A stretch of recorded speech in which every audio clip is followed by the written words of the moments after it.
Hey les bambing, j'espère que vous allez bien, en tout cas moi ça va nickel. On se retrouve aujourd'hui pour une nouvelle vidéo sur la Serie A, la 11e journée, 10 matchs à analyser ensemble qui sont les suivants.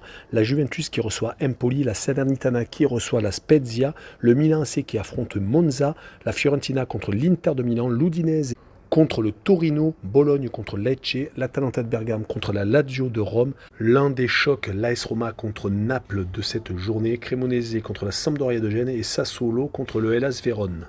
Mais avant d'attaquer, n'hésitez pas à venir mettre un petit pouce, un commentaire, votre pronostic et surtout abonnez-vous. Également, n'hésitez pas à aller sur mon site VIP, l'adresse est sur l'écran et en description. Vous avez également l'accès aux réseaux sociaux Twitter, Instagram et Telegram où je donne une code safe et une code fun tous les jours. On voit d'abord le classement avant de commencer les analyses. Le Napoli est premier avec 26 points, deuxième l'Atalanta avec 24, troisième le Milan AC avec 23. L'AS Roma est quatrième avec 22 unités, cinquième la Lazio de Roma avec 21, sixième l'Udinese avec le même nombre de points, septième l'Inter de Milan avec 18 et enfin huitième la Juventus avec 16 en fin de classement, 15e la Spezia avec 9 unités, 16e Lecce avec 8, 17e Bologne avec 7 points, suit le Hellas Vérone avec 5 unités.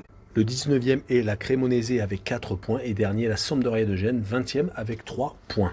On attaque avec la Juventus qui reçoit Empoli. La Juve est encore en difficulté, 8e seulement. Heureusement qu'ils ont remporté le derby contre le Torino le week-end dernier, car sinon il est resté sur 2 défaites, toutes compétitions confondues.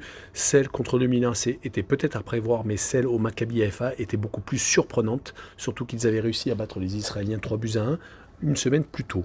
Et quand on regarde leurs 5 derniers matchs à la maison, c'est tout de même que 3 victoires. Une défaite contre le Benfica Lisbonne en Ligue des Champions et contre la Salernitana, 2 buts partout. Il rencontre en plus Empoli qui s'était fait une spécialité de réussir des gros résultats à l'extérieur la saison dernière. Il s'était d'ailleurs imposé à Turin la saison dernière. Cette année, c'est à peu près pareil. Ils n'ont perdu qu'une seule fois en 5 déplacements. Leur victoire contre Monza lors du week-end dernier à la maison leur permettent de se resserrer de la Juventus. À certes 5 points, mais ils sont 10e. Je vois une victoire de la Juve 1-0 et je vois le moins de 3 buts sur le match, une cote à 1,59. On poursuit avec la Salernitana qui reçoit la Spezia. La Salernitana est 12e actuellement. Ils viennent de perdre le dernier match de championnat, c'était à l'Inter de Milan. Sinon, ils ont un résultat assez moyen pour l'instant. Une victoire, 3 défaites et un match nul. Ils avaient tout de même réussi à accrocher la Juve 2 buts partout il y a 5 journées. Mais depuis, les rencontres contre Lecce par exemple ou Sassuolo se sont terminées par 2 défaites. Ils vont recevoir la Spezia qui est en difficulté à seulement 4 points au-dessus de la zone de relégation, qui a perdu tous ses déplacements cette saison. Certes, leur calendrier a été assez compliqué avec des déplacements à l'Inter de Milan, à la Juve, au Napoli et à la Lazio de Rome. Même leur dernier à Monza s'est terminé par une défaite 2-0. Sur cette rencontre, je vois la Salernitana s'imposer 1-0 et je vois le draw no bet avec le pari remboursé 6 matchs nuls, une cote à 1,43.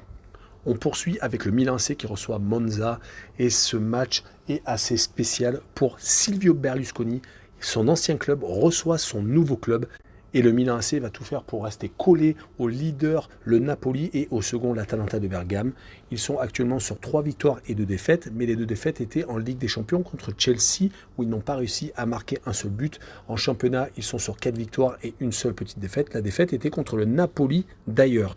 Monza de son côté est sur le même bilan, 4 victoires et une défaite, mais c'est toute compétition confondue car ils viennent de gagner en Coupe d'Italie. Mais je vois tout de même le Milan AC s'imposer 2-1 et je vois le Milan marquer le plus de 1,5 buts sur le match, une cote à 1,44. On poursuit avec la Fiorentina qui reçoit l'Inter de Milan. La Fiorentina est dans le ventre mou, c'est assez moyen en ce moment. C'est 2 victoires, 2 défaites et un petit match nul. Ils viennent de se faire accrocher à Lecce, un des promus.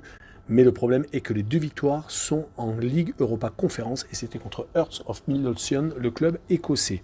Donc en Serie A, c'est assez compliqué. Une seule victoire sur les 5 derniers matchs. Il va falloir se réveiller contre l'Inter de Milan.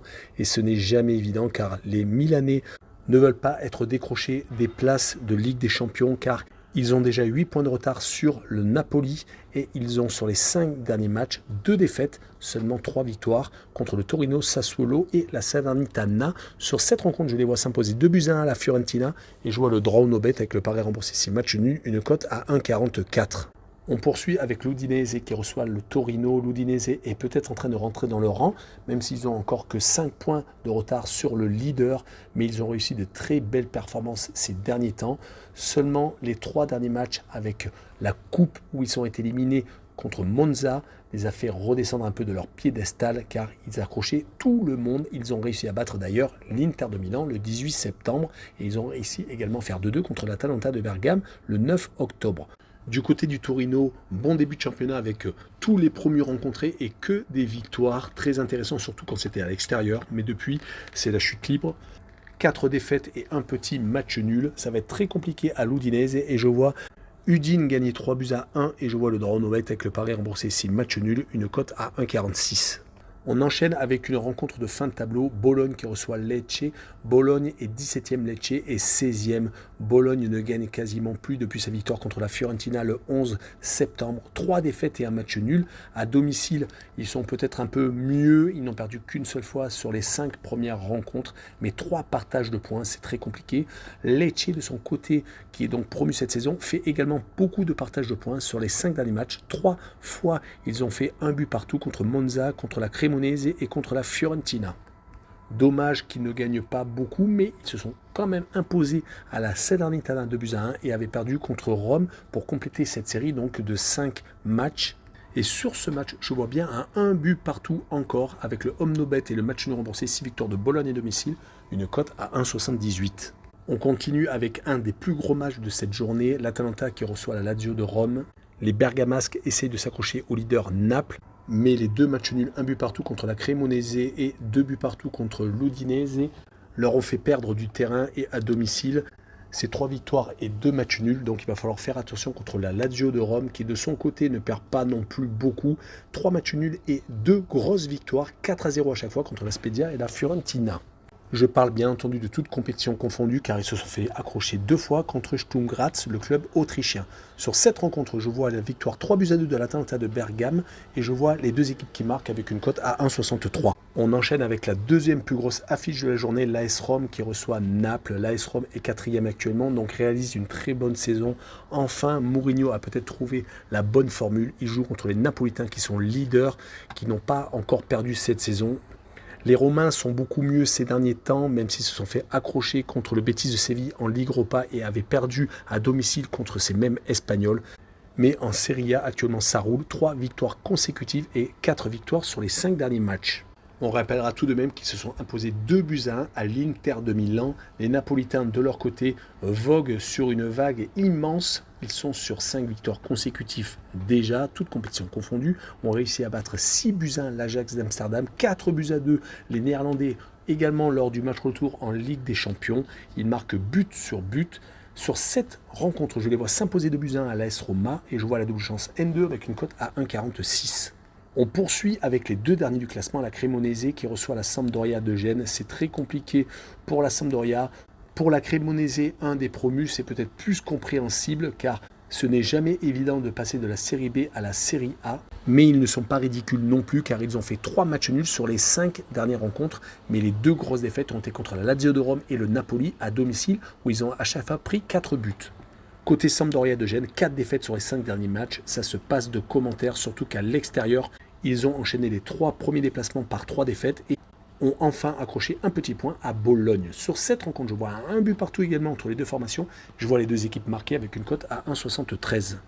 Et on finira avec Sassuolo qui reçoit le Hellas Vérone. Sassuolo est en milieu de tableau. C'est à peu près la place qu'ils occupent habituellement. Par contre, ils viennent de perdre 2 fois consécutivement contre l'Atalanta de Bergame et l'Inter de Milan.